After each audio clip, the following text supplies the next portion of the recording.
Welcome to January Watches. I've decided, but no, actually I haven't decided.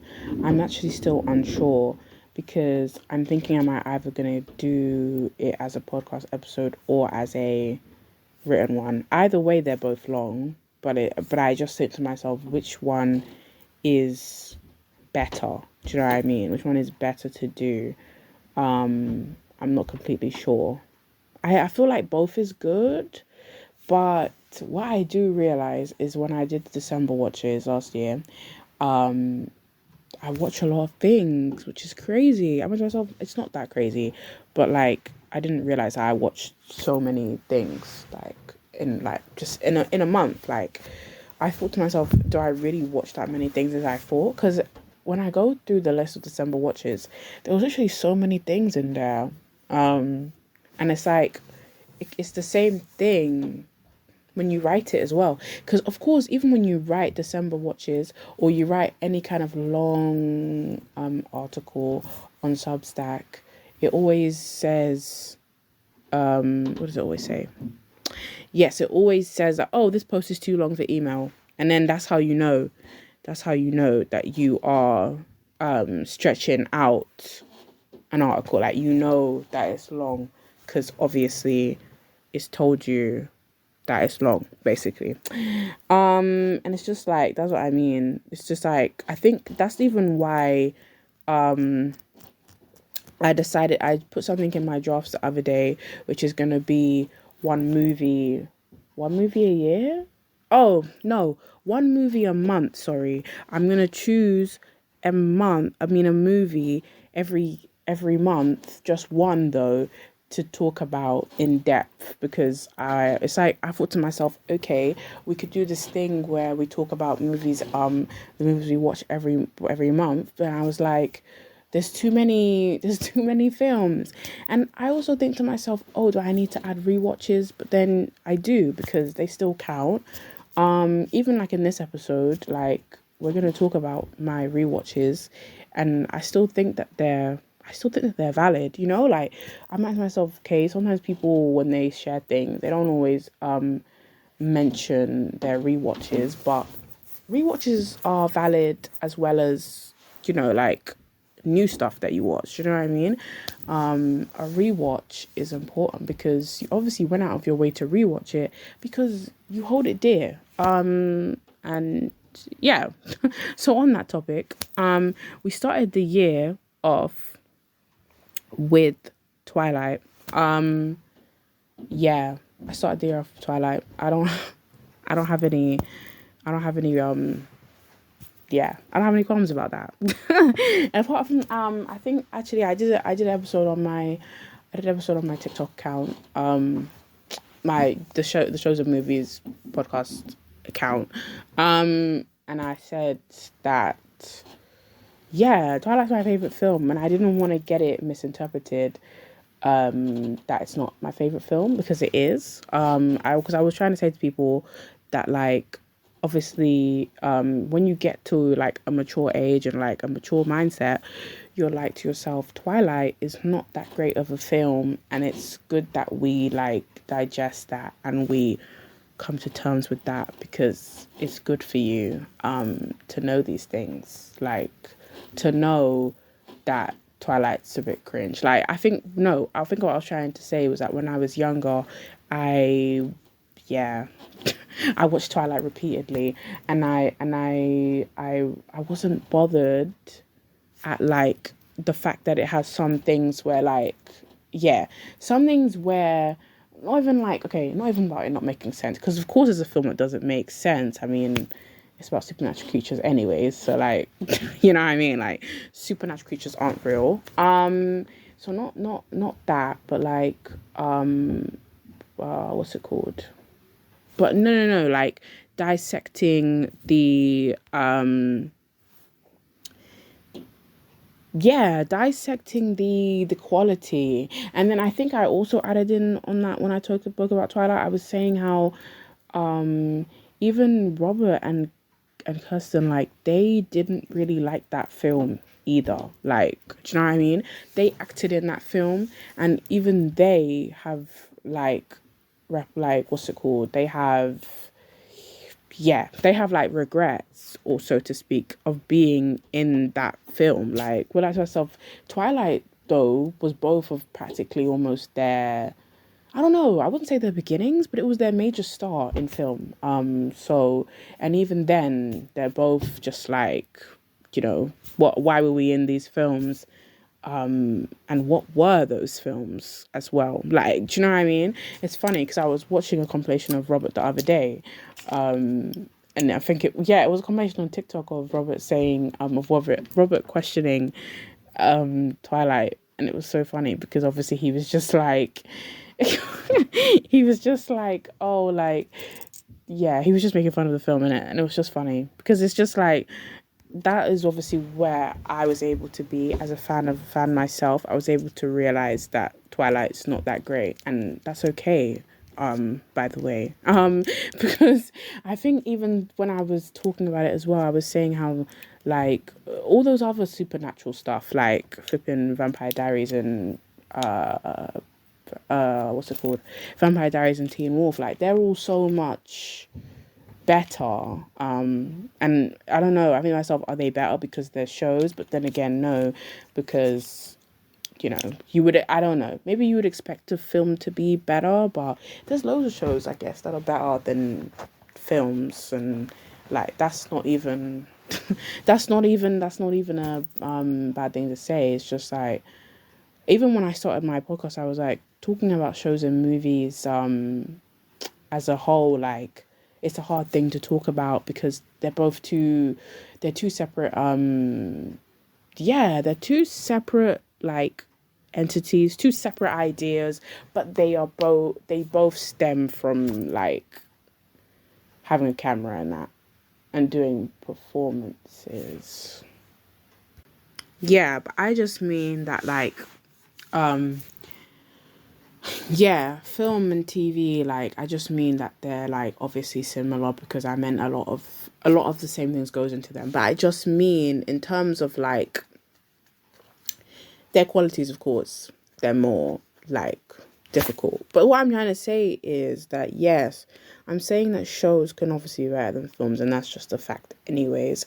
And that's what I'm trying to say about, like, Twilight and then versus all those other supernatural shows, because obviously, like, yeah, like, even Vampire Diaries, they do vampires right, and, like, and I mean, when they do them right, I mean, they obviously show them, like, they give them justice, sorry, like, as in, it just feels right. Like, I was talking about the Twilight scene, and when what's it called, and when Edward's fighting with James, and we're just like, what is that? And it feels like, I don't know what they were thinking when they filmed that scene, to be honest, because was I supposed to believe that that's how vampires fight? Was I supposed to believe that they just snarl at each other and make, like, growling noises at one another? And that's not what happens. And we see that in Vampire Diaries, but we'll save Vampire Diaries for one of these days. One of these days. I was supposed to do one on Vampire Diaries, but I forgot what happened. Or did I talk about... I might have talked about Vampire Diaries in one of my earliest episodes because when I was writing my article on love triangles, I think that's when I spoke about it briefly. But I think I do need to dedicate an episode to Vampire Diaries because it's such a nostalgic show for me, and it's very interesting. But let's move on to the next thing after Twilight, because I watched Twilight, January 1st? And then... So let's move on. I think the next thing I watched was We Live in Time. Yeah. It's like, obviously, with We Live in Time, I want to keep that short and sweet because sometimes, obviously I warn people sometimes when I'm going to say spoilers, but I feel like with We Live in Time, I don't want to spoil anything. What I will do, because I was supposed to even film a TikTok video, but what I will do is say 3 words. It was chaotic, chaotic, comical, and emotional. Yeah, those are my 3 words, and I mean those. I mean those wholeheartedly. Generally, I mean those. Um, cause it's like, I don't know. I started thinking to myself like, I haven't cried in a cinema actually for a very, very long time. Or maybe, I remember crying when I went to see The Iron Claw. Yeah, that might have been the last time. That was last year. And then I remember the one time when I cried a lot when I was in the cinema, and that was when I watched Mamma Mia, Here We Go Again. And Mamma Mia, Here We Go Again. Yeah, I won't even talk about that film. That film upset me a lot. And that's why I will say. And We Live in Time obviously also did as well. Because the funniest thing was, like, the funniest thing was, and you know what felt so weird about We Live in Time? Like, it felt like such a personal film. I never been through any of those things, but it's just like, I think when I put in my letterbox review, it was like the thing of like when you watch films and like they're just real and they feel real, like as in they're just real life stories. Like, you know, people get ill, like people people have relationships, they have children, like, do you know what I mean? It's like, it's that type of thing, and you're watching a film and it feels like it's a real life story, but it's actually not, but it could happen. That's the thing. But it's just, that's what it felt like. It was just such a real film, to be honest. And it's like, I don't know, maybe the thing is, it just felt weird because I think for me sometimes I'm like, yeah, like sometimes I'm always ingesting fictional things, but when I come across things that like feel non-fiction, I'm like, wow, like it was just, yeah, you're like, wow, it was a breath of fresh air, because it was like, wow, like this is generally like, this is life, do you know what I mean? It was just like, it's just crazy. um yeah, it was it was just insane. And like, it was also funny because it felt like such a interesting, it felt like, because you know when you go to the cinemas and there's so many people in the theater and you just feel like, you know, we've all shared watching this film as people, we don't know one another, but it's just the thing of like, yeah, we've all witnessed that film, and it's like, I wanted to strike up a conversation with somebody in the toilet and say to them, what did you think of the film? Because it just felt that life changing, even though I didn't do it. Anyways, the next thing that I watched after We Live in Time was Beauty and the Beast. On the 3rd of December. Um,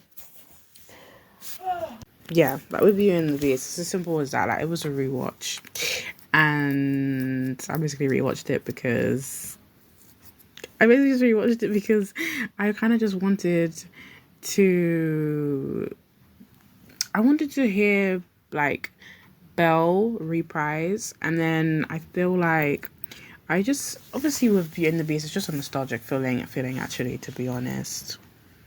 Obviously I have heard things though about Beauty and the Beast though, which is obviously the fact that like, you know, when they've dived into those Disney myths and they've said that, oh, there's actually some kind of like disorders though when it comes to Disney princesses and falling in love with the person that they fall in love with. And then they always say, oh, like Belle fell in love with her kidnapper, she fell in love with the Beast, and that's a bit weird.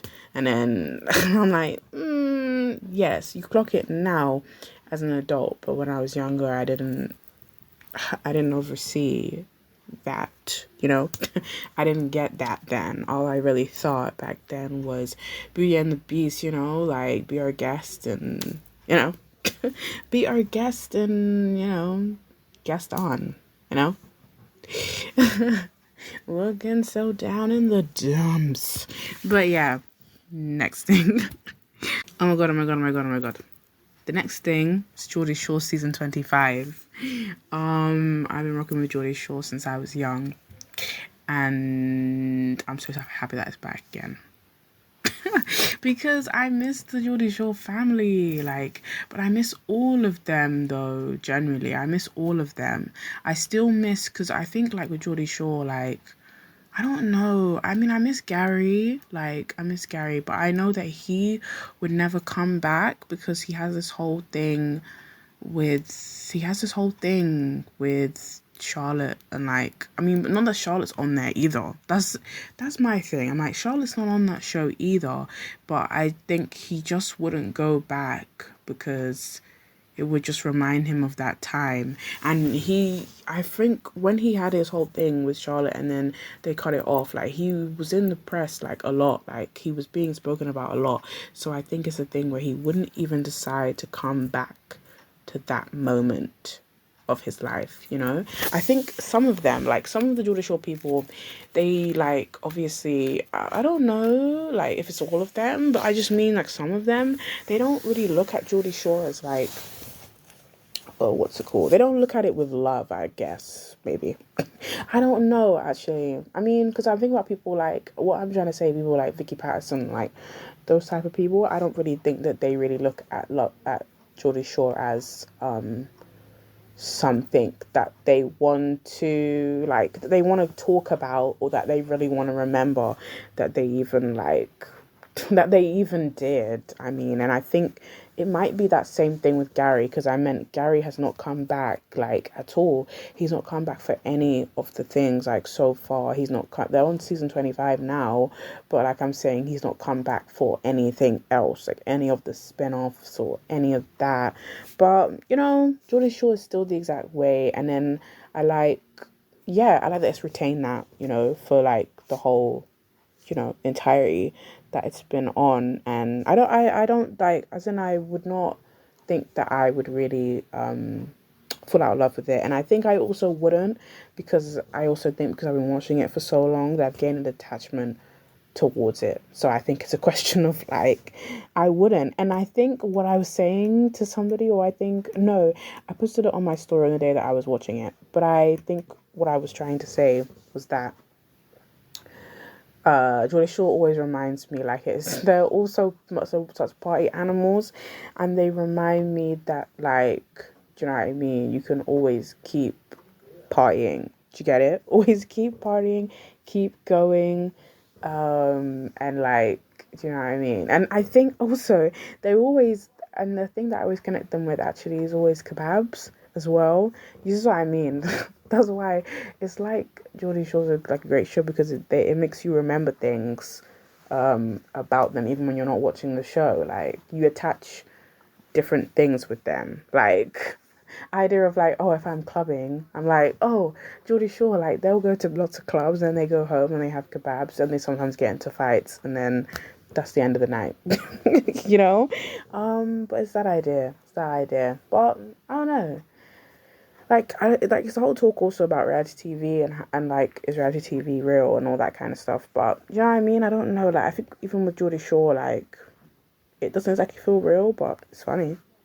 Even, like, reflecting on the month, I actually did watch a lot of, I did watch a lot of reality TV programs, actually, because I think, before I dive into them, but I watched Young Famous and African, what else? Young Famous and African, this was something else, but I can't put my head, but I think got it right now.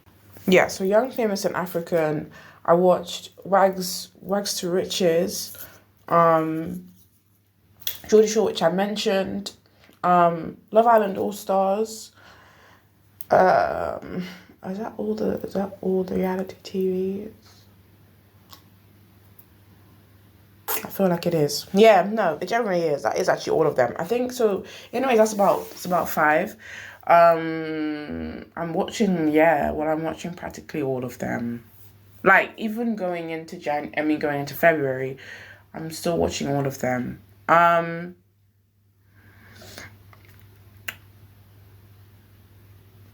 Yeah, hold on. But of course, I'll get there. We have a lot to cover, anyways. Like, literally, like how I was saying, in the early bit, that I literally reflect, and I'm like, I watch so many things in 1 month. And yeah, rewatches, new things.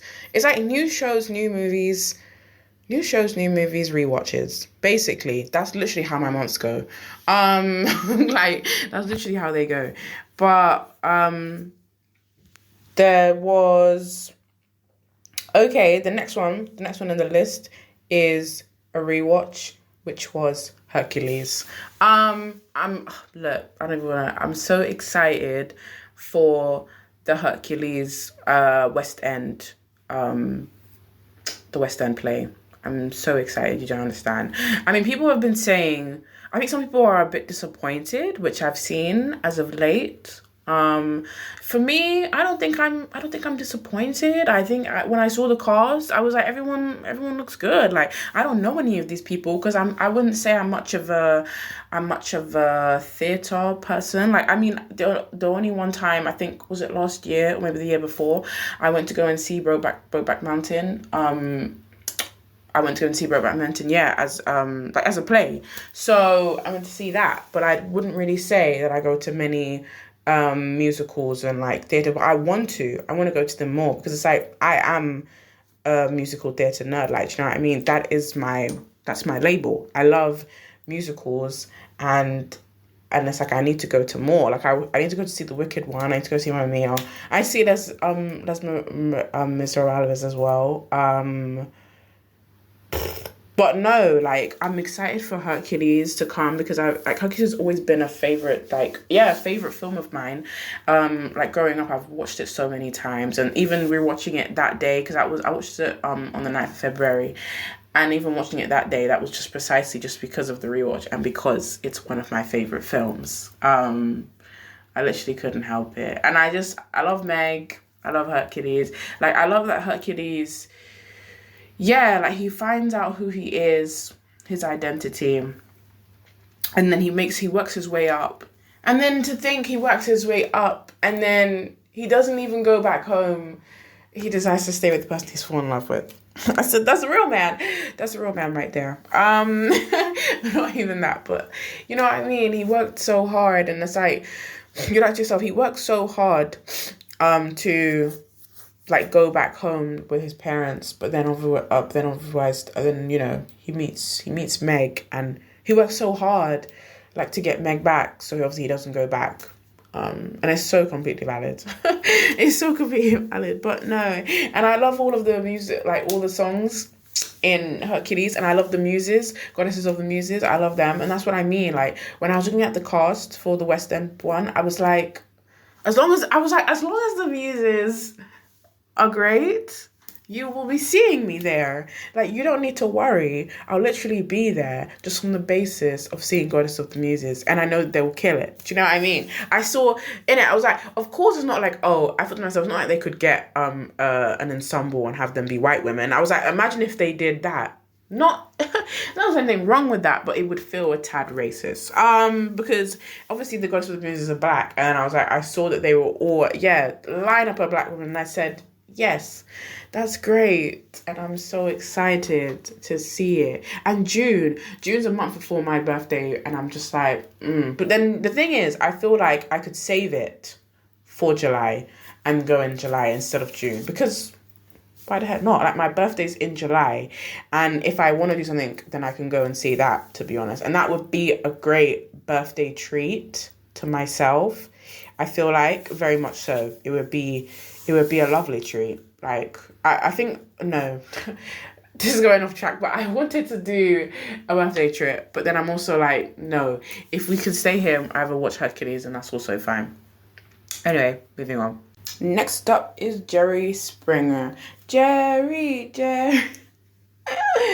Springer, yeah. So, they put out the Jerry Springer documentary, and I watched it immediately. Funny thing is, I've been watching, or me and my brother sometimes watch the old episodes of Jerry Springer, because I think they used to come on the TV. Well, they used to come on Sky.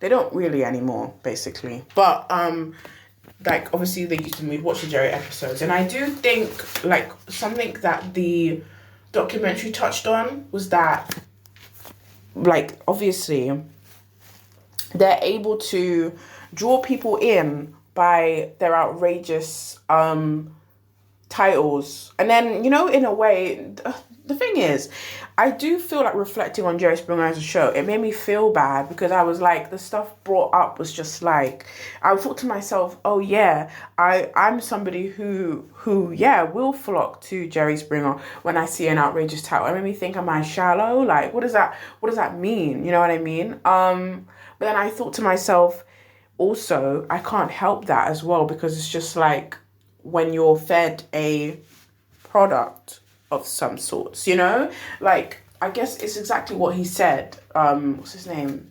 Dominic? Yeah, I want to say Dominic. Like, it's what he said. It's like, that's the way they draw people in. And then I think it's something I also touched in actually in my write-up for January Watches. I said that Jerry Springer as a show, like, I feel like they were the first to like showcase violence properly, like on television, but not like first, but I meant like basically properly, like probably they maybe set the wave for that. And that's why then, like, even growing up, like, we would see lots of violence on television. And even how I mentioned, or did I mention it? No, I think I mentioned that in my write-up, but I was saying how there used to be violence in Geordie Shore, and like, I feel like they've evolved from that though, because they don't really do that anymore. They don't really try to showcase the fights, because I just think, like, of course they can't do that all the time. And I think even when they were doing fighting on Jerry Springer, like, they had complaints. That's what the documentary told us. It's like some people didn't want to see it. You know what I mean? Like, I think to myself, me, yes, I would love to. But, like, I think that some people weren't happy at the time when Jerry Springer was on, and they get loads of bad press because obviously they didn't want it to be that kind of show. But Jerry and the guy, obviously, who was the boss, they both wanted the show to be that way. Obviously until it couldn't be that anymore. But I do think the thing that done Jerry Springer in, obviously, was what they highlighted in the documentary, which was the murder, basically.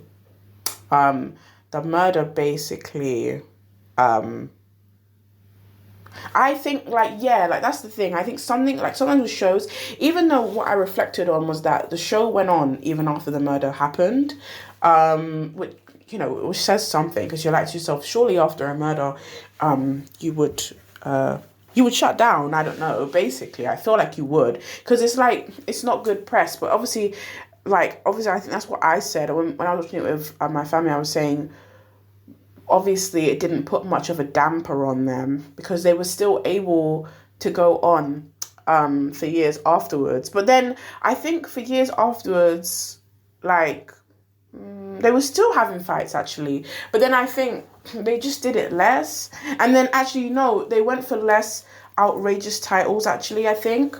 That's what the guy was saying.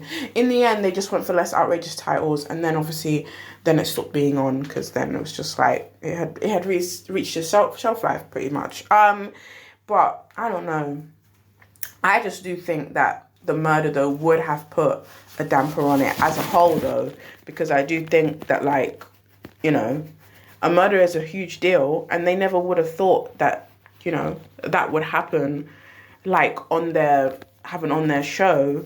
But then it's just, one thing I reflected on as well is that, yeah, they took it too far. And I guess, people, and I also felt sympathetic for people who went on there and thought they were going to be helped, but they obviously weren't, because that was just not what the kind of show Jerry Springer was. It made me also reflect on, like, Jeremy Kyle and stuff, and I thought, did Jeremy Kyle, like, have that element also of saying to help people, or did they also spin that web of lie that, oh, if you come on the show, we're going to help you out? Because I think probably they both did that. And then obviously it just makes for good television, but, like, it's not that they're actually helping anybody. So it's for me, it's not like, oh, I don't know what I believed, because it's like when you watch a show and it's like, and I don't know if it's like, oh, maybe I would have thought that growing up. What I obviously think, it's like when I watched the Jerry Springer documentary, makes me think about the WWE one. That was last year, I think. Yeah, it was last year, and that made me reflect on how when I was younger, I thought that WWE was real, which if you say that it's not real, they're gonna flame you basically, because that's what was happening in the WWE documentary. Because what's his name? The guy at WWE, yeah, the head of the WWE, he would be upset. People would say that WWE is fake, but WWE is like, okay, I wouldn't say that WWE is fake, right? But I just mean it has fake elements. Do you know what I mean? Except when I was watching that documentary, you could see that there was real injuries happening on set. So, you know, it was like it was fake, but it also had elements of realness in it. You know, I just think no. What I'm trying to say about WWE one is that they were making storylines on that show, and that's what the guy was saying. The guy at WWE, he was saying he wanted to keep people entertained with like storylines where he was having affairs with cast members, and and all these just different storylines where he married off his own daughter, but he married off what's her name? Vicky? Yeah, I want to say Vicky. Or wait. I need to check that. Okay, I meant to say Stephanie. Yeah, so the McMahon family. So Stephanie McMahon, I meant when he made his daughter get married on the show, and obviously that was fake. That's what I mean. I think when people say, that WWE is fake, it's about rewording it in the right way. It's about saying the storylines are fake. Same way that reality TV does that. Do you know what I mean? Reality TV, as I mentioned already, they have, like, it's real, but they have fake elements in it. Do you know what I mean? They will amplify things that are not real, but obviously the people are all real. You know what I mean? The people are all real. The feelings are all real. Like, but there's more at play, and I think it's the same thing with like WWE and like Jerry Springer, because of course that's what happened with Jerry Springer. Like, obviously these went on there, and then obviously this was a real life. That's what I mean. It's a real life scenario,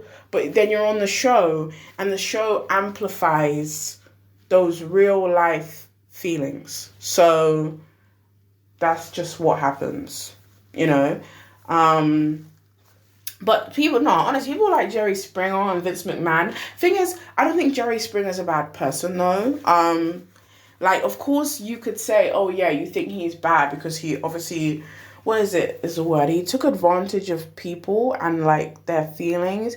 But then I also think, because it's what I thought about Vince as well. I thought, it's the way of business. Not even to say, oh my God, it's okay. But like, I mean, because that's the way that business works. And that's how they would see it. Do you know what I mean?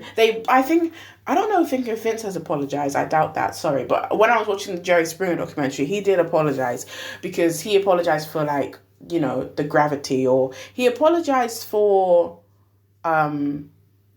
like, for what he put television through and like what he like brought on television, because obviously he was paving the way, and he was also being a role model. And then when he was a role model, obviously that's him starting a wave. Do you get it? And I think obviously, yes, he did start a wave, because loads of other shows that followed after Jerry, and I mean ones that are similar to Jerry's, like flipping Steve Wilkos, who I think was on Jerry's show, but then he had his own show. And obviously I think Steve Wilkos has fighting on there. Yeah, correct me if I'm wrong though. But I feel like, I'm just saying Jerry paved the way, and I just mean that loads of those other reality TV shows that handled those kind of things, they also marketed the fighting aspect of a show. And like, amplifying it. And I think probably that would be the same factor though that they would probably do on Geordie Shore as well.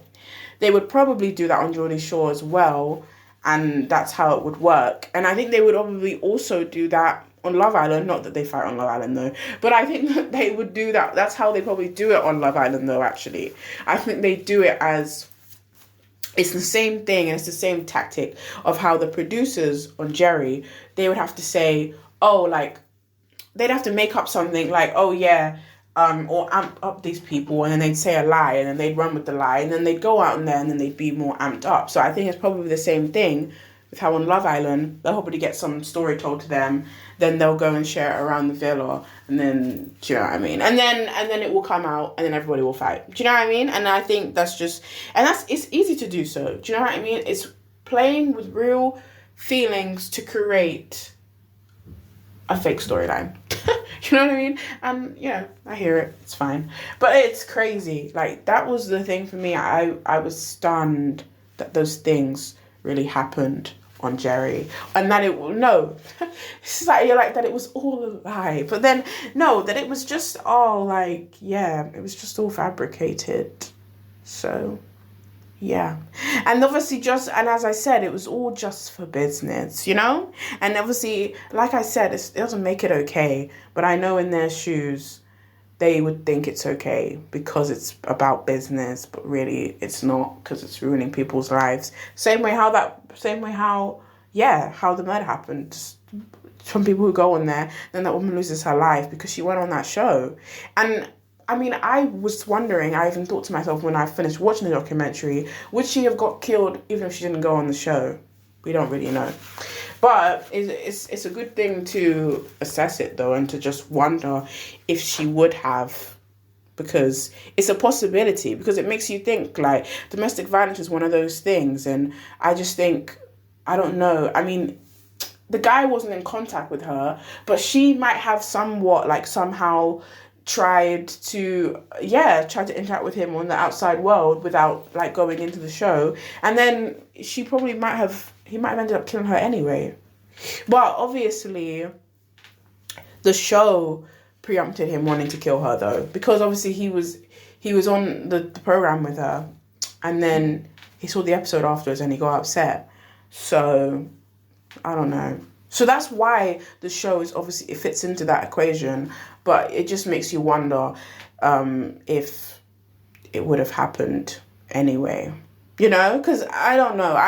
This is probably me playing devil's advocate, because I always do that, but it's just me playing devil's advocate because I'm just like, maybe it wouldn't have happened.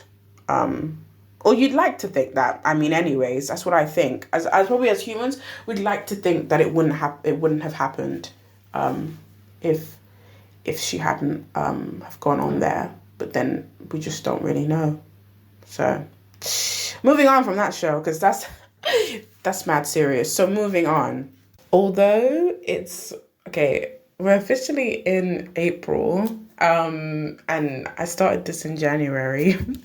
I don't want to waste the podcast episode because I don't like wasting that. Like, I did 37 minutes of it so far. So I said, let's just keep it going and I'll pick up where I was, right? And I can just go through my article anyways. Do you know what I mean? That's why it's easier. So I think after Jerry Springer, which was obviously the 10th, we also watched Bridget Jones for the first time.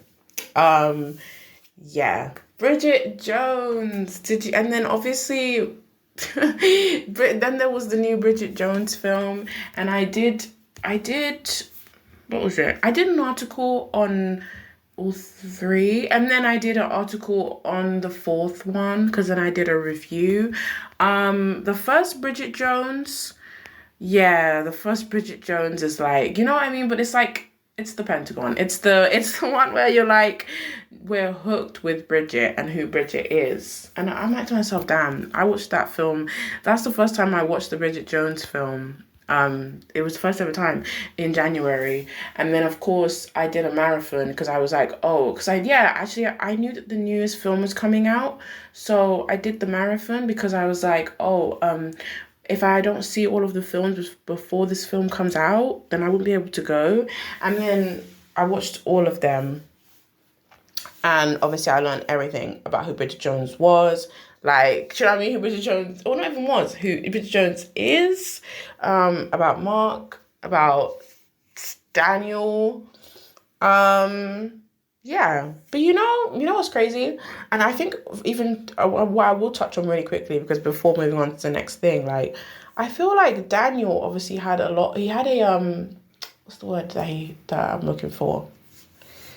He had a redemption, or he had like I don't know, like he was still the same old Daniel, like funny, like comical, but I just mean like the Daniel from film 1 to film 4, like they're two different people. They're two different people, I'm sorry. I think what I also said about the last film and Bridget was that like she's stayed the same though. And that's what I liked about the last film, probably when they did the credits and they showed all of the stuff from the old films, and I was like, wow, we've really been rocking with Bridget. We've been rocking with Bridget. That's crazy. I was like, what a time. What a time to be rocking with her for this long. Even though this thing actually, me to say this long, it's not a long time for me because I watched Bridget Jones for the first time in January when somebody else who could be an avid Bridget Jones fan, they would have watched it when it came out, which was in like, I think it was in like 2000s or some date like that. Do you know what I mean?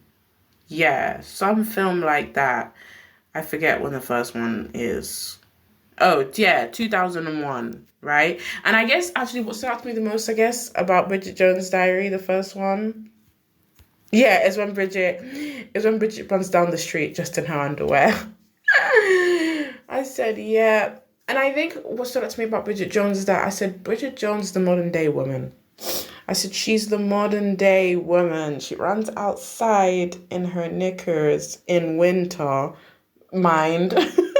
We said while it's snowing, she does those crazy things. And I'm just like, yeah, no more Disney princesses. I need a woman that I can relate to.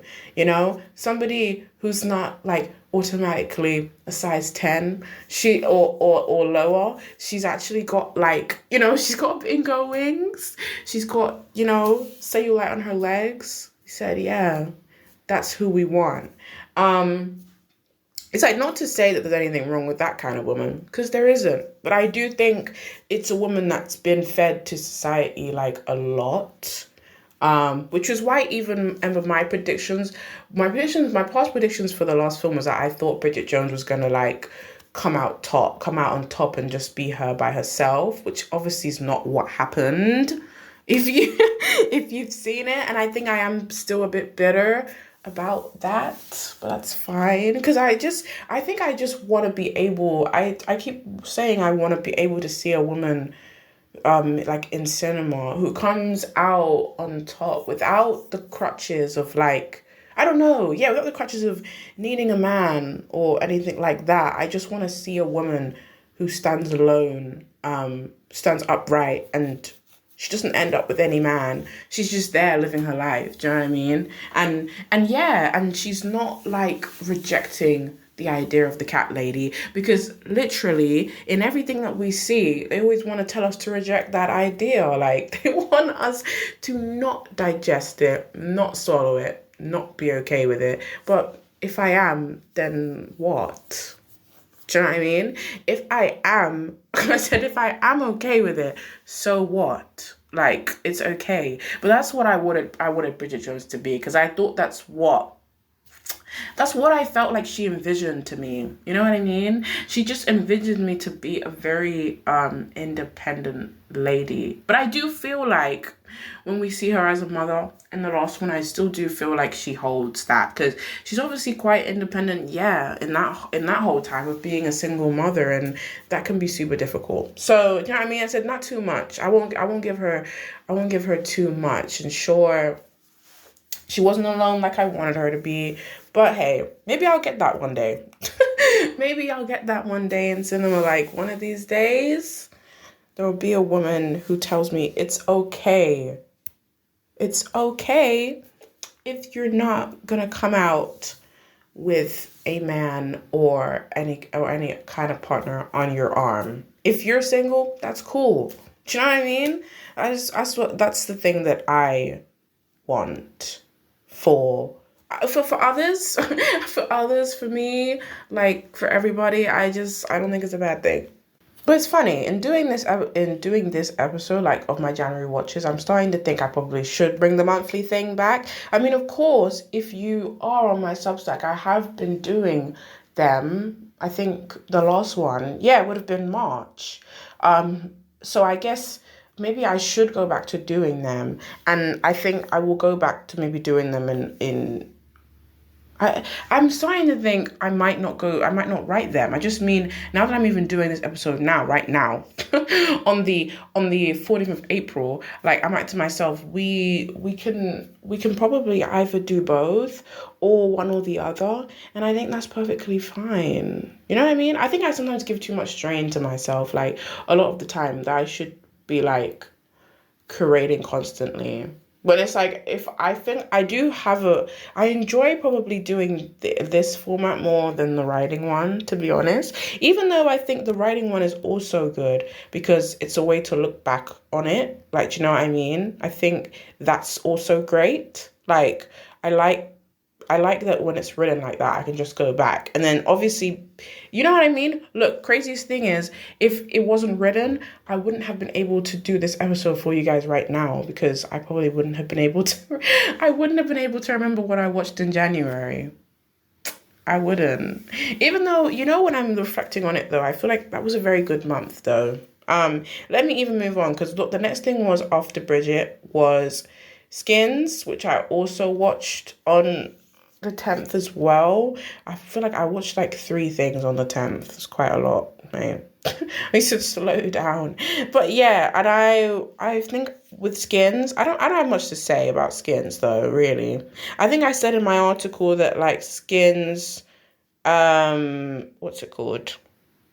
Yeah, that they do crazy stuff and that to think Skins might possibly be Euphoria before it came to be. Which is true, like Skins and like I mean shows like Skins, I don't know what else. I want to say like the Misfits or something. And even I don't know, and the In-Betweeners, but then also maybe not In-Betweeners actually. But I do feel like Skins is, yeah, it is the predecessor to Euphoria because I just mean Euphoria has that same kind of wavelength for doing all these crazy drugs and all that stuff. I mean, our main character of Euphoria is a drug addict. I'm not gonna say. I was gonna say. I'm gonna say that one more time, but no, you've digested it already. But she is. Our main character is a drug addict. We love her though, but she's a drug addict, and that's what I'm saying. Like Skins has that whole idea too. All of them being crazy and like I don't know, and like just doing teenage things, being teenagers, going crazy. You know what I mean? All that great stuff. I haven't finished Skins, which is crazy. That's what I mean. Maybe even doing these videos is good because one will pop up again, which you guys will be like, "Oh, you talked about that in the last one." I'll be like, "Yeah, I did," and it's like, yes, now I finally finished. But this is January watches, and I obviously still haven't finished Skins. But to me, I said in my article too that Skins. I don't feel like I have to rush it and I'm like I have a freedom to binge watch if I like to and right, do you know what I mean? Sometimes it's hard when a show is on and it's like, oh yeah, I have to binge watch every single day, but it's like no, the show's finished. I can actually take my time with it. And I do think it's quite a what is it? A background music show, but I meant to say like when I say it's a background music show, I just mean that like, yeah, you can put it on whenever. And I just mean, it's just that kind of show. Like, you know what it's similar to, but maybe less so, like it's similar to Gogglebox. You put Gogglebox on in the back, you know what I mean? Just like while you're doing something, while you're lying down, while you're scrolling on your phone. We all know what that's like. And while you're scrolling on your phone and you're doing something else. So that's what I envision Skins to be, right? So I haven't finished Skins. But, you know, it's good because when I'm reflecting on this, I've finished some of my other ones. Do you know what I mean? I have finished some of the stuff on this list, which is great. I'm like, you know, it's not me just talking about shows that I haven't finished. Skins is just one of them so far. The next one, right, the 11th, so that was on 11th of January, I was watching Playing Nice. Playing Nice was actually really good. And Playing Nice was on, or, well, still is, I guess, if you like to watch it, I mean. It's on ITV, right? Playing Nice, like, really, really surprised me. Initially, I watched it for the actor, the guy. He's the guy from Little Women, because he played Meg's husband. So this is what I mean. Initially, I started watching it for him. Like, this is the thing. But I think we all do this. I don't actually think that's really crazy. I think that most of us as people, we watch things like for other people. Like, I just think that's how it goes. Like, we see an actor and somebody that we like, and that's why we watch it.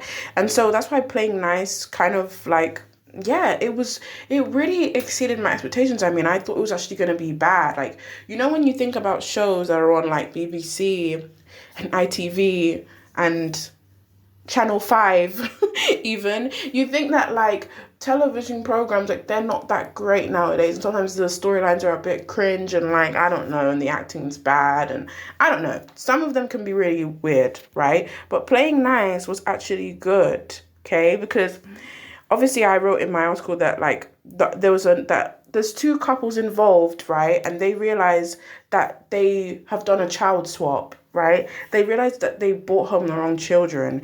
And then I think obviously it's called Playing Nice because the other couple would like to think that they're playing nice with the couple because they want their kid back, right? When they find out, they want their kid back, but the other couple wants to know their kid, but they don't really want the kid as badly as the other couple do, right? So, and then the other couple are basically the bad guys. Do you know what I mean? Like, that's what was so interesting. I was like, I didn't know that this show about children swapping was going to have, like, villains in it. I didn't know there was going to be bad guys. I was like, why can't you guys all be friends? Like, yes, you swapped over your children accidentally. And then, oh my gosh, this is what I mean. I don't even want to get into Playing Nice, actually, because it's also what I will say. So then in terms of recommending, it has a great plot twist, I mean, at the end. So keep that in mind. Even though I feel like that should be a basis alone, guys. I told you it has a great plot twist. That should tell you all that you need to know, you know? And then, like, what happens is that, yeah, so Playing Nice follows two separate couples who kind of find out their children aren't actually their biological children, and it becomes a ping pong battle in the custody of one child or both of them. And I was like, no, the thing that bugged me about Playing Nice was that, yeah, like, you want to take both kids? That's greedy. Have one or the other. Like, that was what was crazy to me. But then Playing Nice was really, really good. And you can even tell by the tone of my voice that it was great. Like, I would watch Playing Nice again. And I think I don't even watch much television.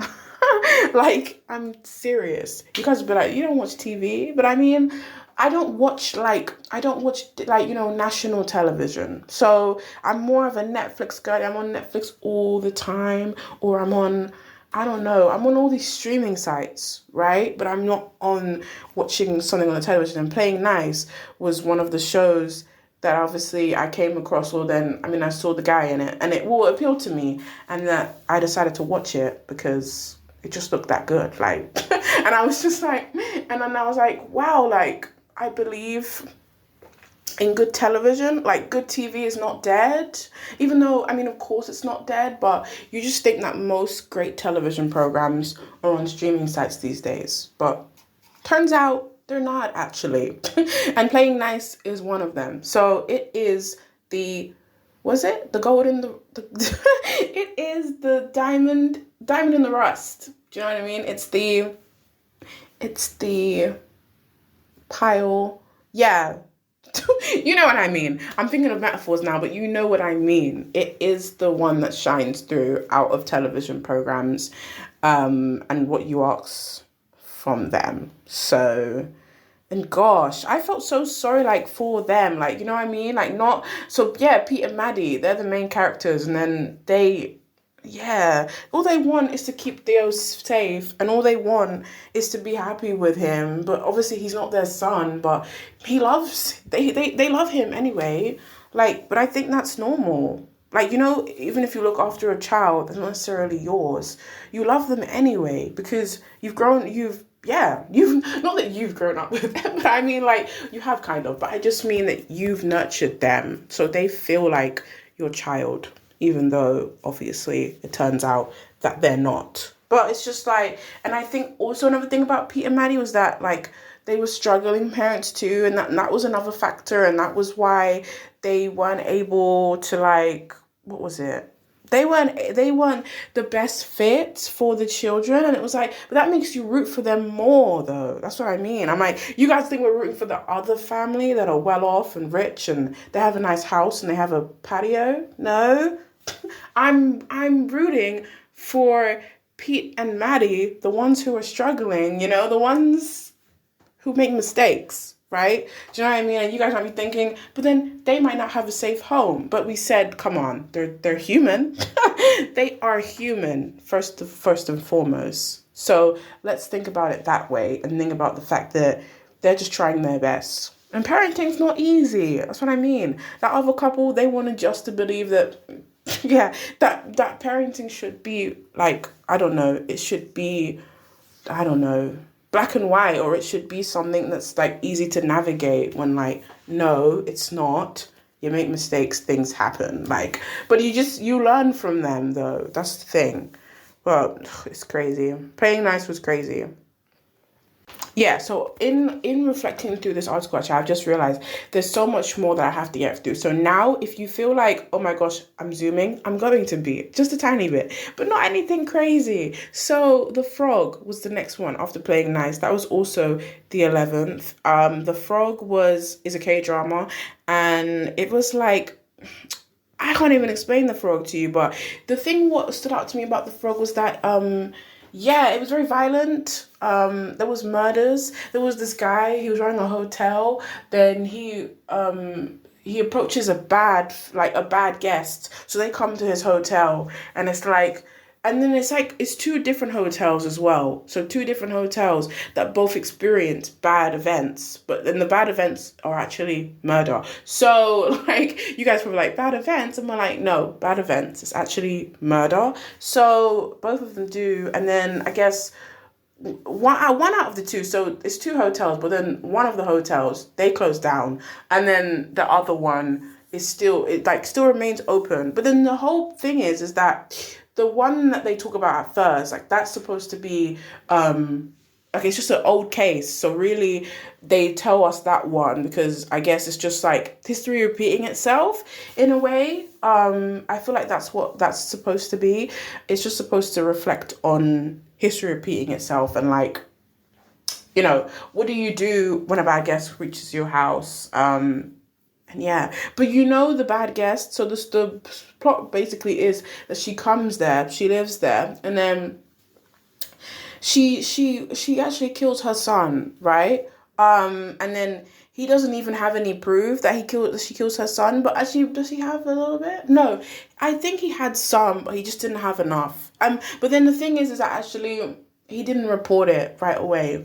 And that was his mistake, I believe. Anyways, that's the plot though, guys, literally. But that's what I believe. I believe that was his mistake, because he should have reported it immediately as soon as he found out, because obviously, it's his business. Do you know what I mean? And I think with a business, like, I know you don't want to lose it, but like, you also don't want there to be bad stains on it either. Like, I just mean things that you can't really remove. And I feel like, with death and murder, there's no way really to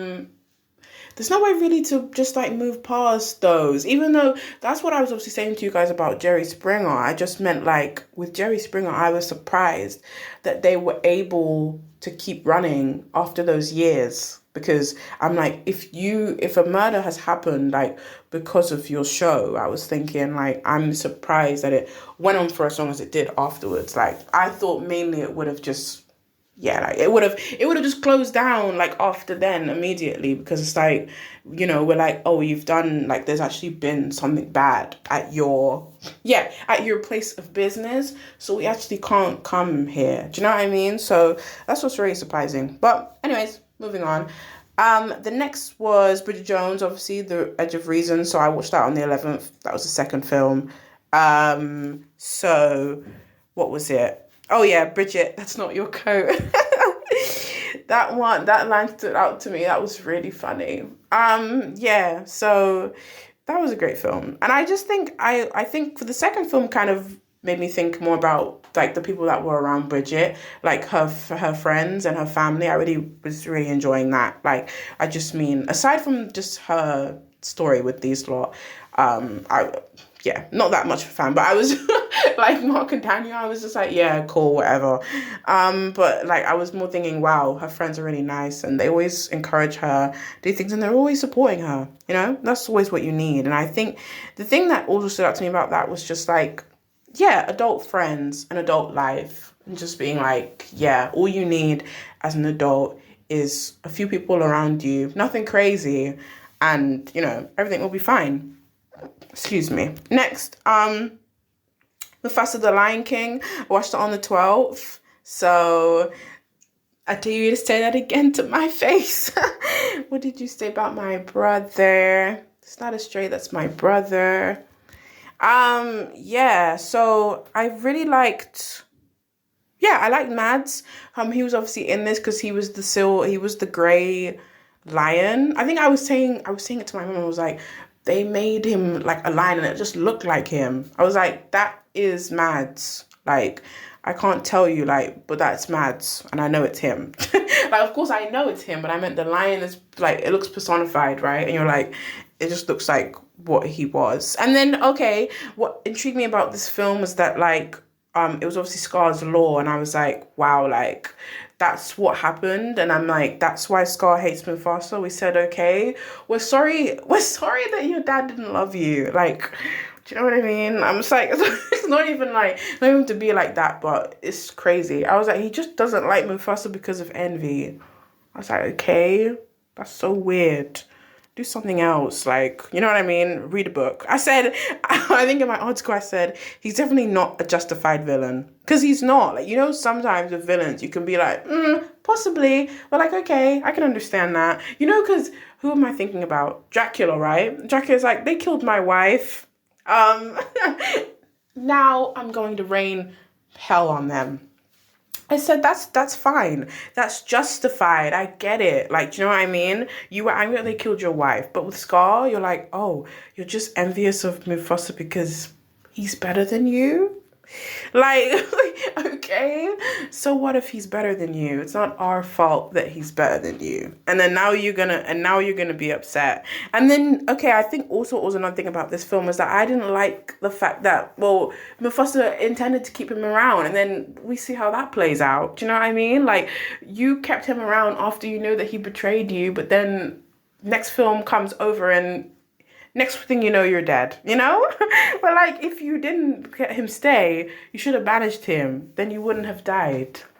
But it's all right. Let's move on. And I was thinking like, and then, oh, that's the crazy thing, because Lion King's one of those films, you're like, this is a kid's film. Children watch this. I can't believe that, you know? That's what Mufasa and Lion King reminds me of, because it's just like, why was we like 6 or 5 or 3 watching Mufasa and watching him die? Why am I knowing about death? Like, calm down. I don't need to know about that yet. You know what I mean? Because it's like, I think to myself, yeah, is there a right time to know about death? But I think when you're a child, not yet. Like, can I just stay in the sunshine and rainbows world just for a little while longer? You know? Don't tell me that people die, because I don't want to know. So that's the thing with Lion King. That was crazy. Oh, and then obviously I was watching Iron Family in January. Yeah, I don't know if I've talked about Iron Family before already. I feel like I have, but obviously it's about a girl she is about to lose her eyesight, so her family strive to make sure that she can see. And they obviously run a laundry business, and they're an underprivileged family who need all the help they can get.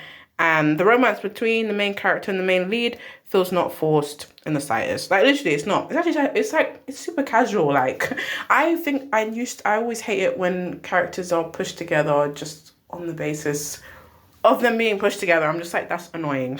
Make it feel more relaxed. Make it feel normal. Do you know what I mean? And I think that Iron Family does that. Because obviously, like, I think Kang Ju, yeah, he likes her.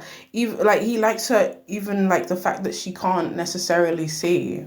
So, do you know what I mean? He doesn't even mind about that. But anyways, let's move on. The next thing was Sakamoto Days. That was on the 12th. I really like Sakamoto Days. I haven't watched it in a long time, actually. Do you know what I mean? You guys would be like... but I haven't actually... Maybe, it feels crazy to say, but maybe I haven't watched it since January. Yeah.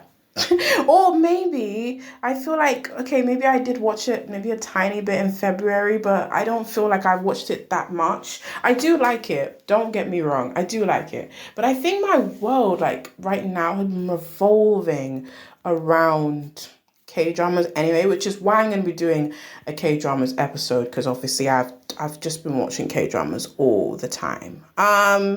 I really like Sakamoto because obviously a man who's known to be a legend, who decides to give up his name, all for his family, which you can't hate, and he's also still got it as well, even though he's the size of a teddy bear, but he still can't be touched. Do you know what I mean? I love that. Because Sakamoto's like, yeah, you think to yourself, he put away his life of crime, or because he was like a legendary assassin, all for his family. All because his wife didn't want him to kill people anymore.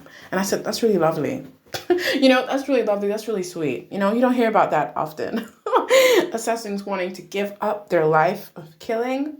No, they don't like to do that. But I think that's really cute. And I think another thing I mentioned was that I'm happy that, like, I don't know anything about it beforehand. Because I sometimes think that's quite difficult because then you have expectations and you weigh it against this other thing. And then it comes a whole thing and then it feels ruined, you know? And I don't really like that. But it's a good thing that I didn't know anything about it beforehand.